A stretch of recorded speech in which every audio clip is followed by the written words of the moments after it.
लेकिन इस तरह काम होगी कि लोग एक दूसरे की मदद जरूर करेंगे, पर अपने अपने ममालिक के अंदर एक खुद मुख्तारी की तरफ भी जद्दोजहद करेंगे। ठीक है, आगे चलते हैं।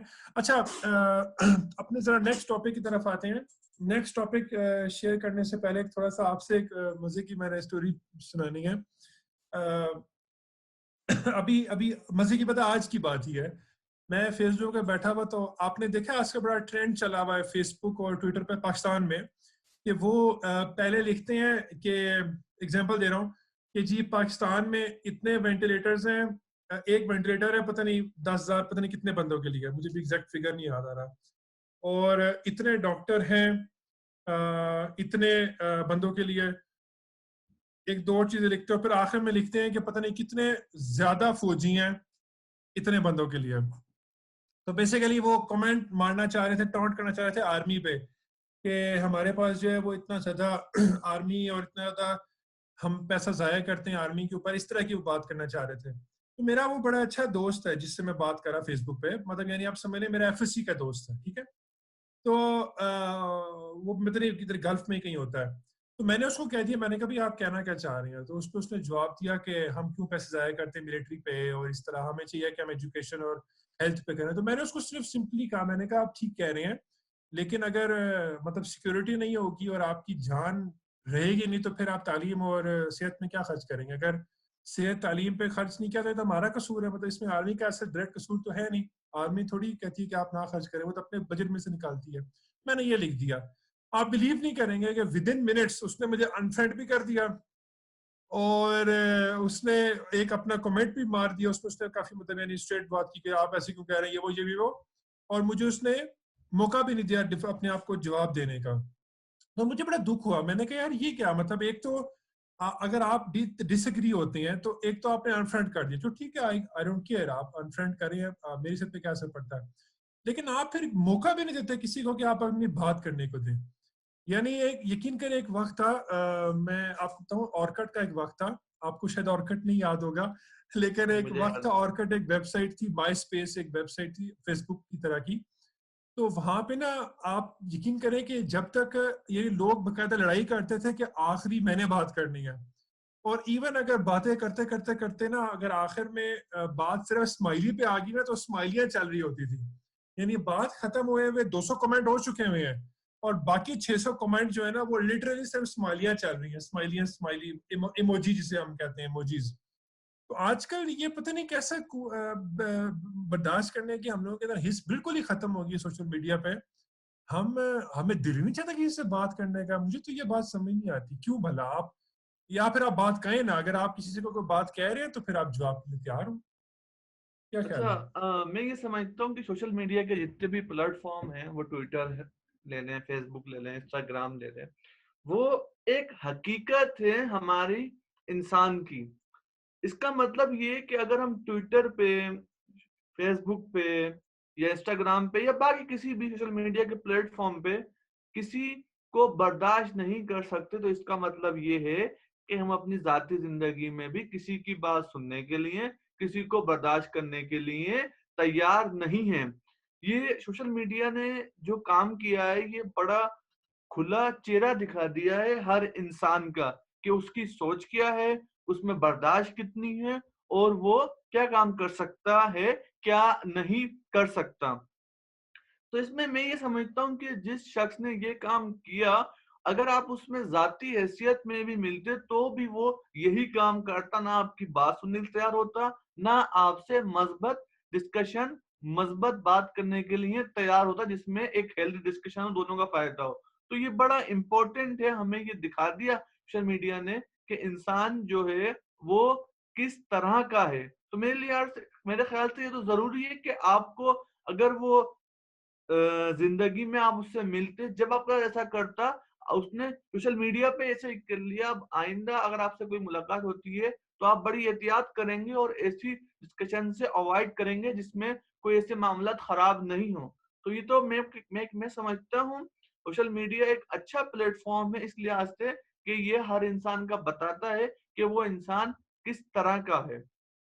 मतलब बेसिकली आप ये कहना चाह रहे हैं कि वो जो क्या उसे कहते हैं, इंसान का अंदर का पान है, वो जो बज़ाहिर मिलते हुए शायद बात ना कर पाए, लेकिन कीबोर्ड के ऊपर या मोबाइल के ऊपर टाइप करते हुए उसका अंदर का पन निकल आता है।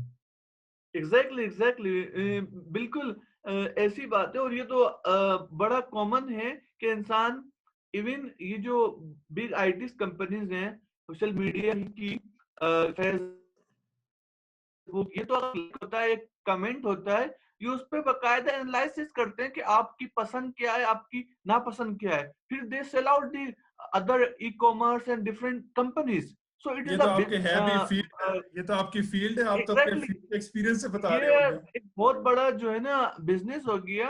बिजनेस से इवन मैं एक बात बताऊं, जो प्रोफेशनल लोग होते हैं उनका जो लिंक्डइन प्रोफाइल होती है, तो अगर लिंक्डइन पे एक जो लाइक होता है ना, उससे पता चलता है कि आपका इंटरेस्ट क्या है।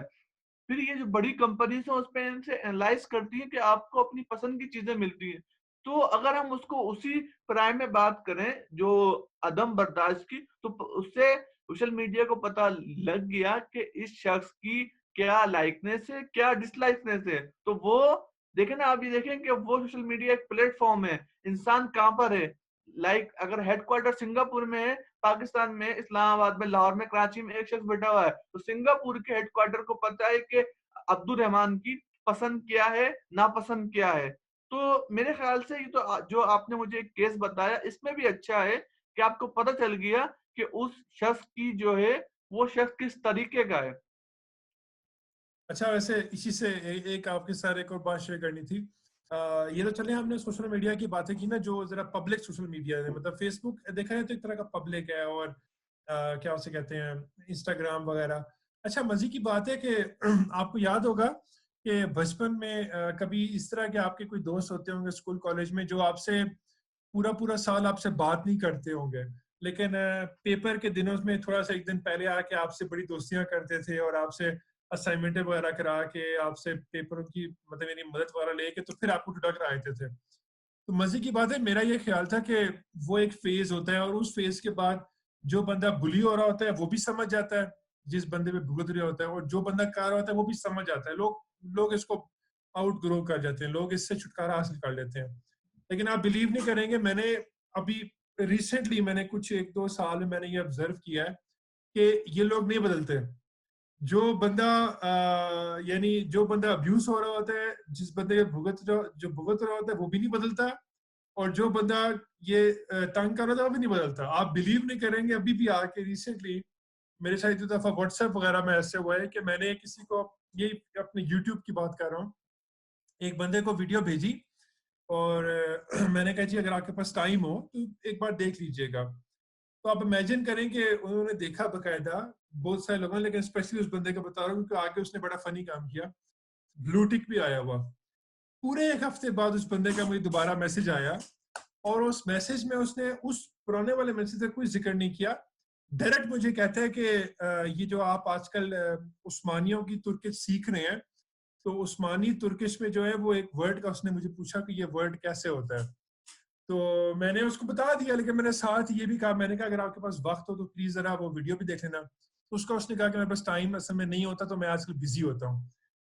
उसी दिन उसने फेसबुक पे पोस्ट कर दी और कहता है कि मेरे पास तो टाइम ही टाइम है, मुझे तो अपना पढ़ने का दिल नहीं चाह रहा, तो मेरे पास तो टाइम ही टाइम है। मैंने कहा ठीक है यार, बंदे की प्रायोरिटीज होती हैं, मतलब आपको जब काम से निकलवाना आप निकलवा लें, उसके बाद बाकी का क्या है, हाथ अकमा का क्या है, हाथ अकमा के छोटा सा वीडियो देखे ना देखे क्या असर पड़ता है।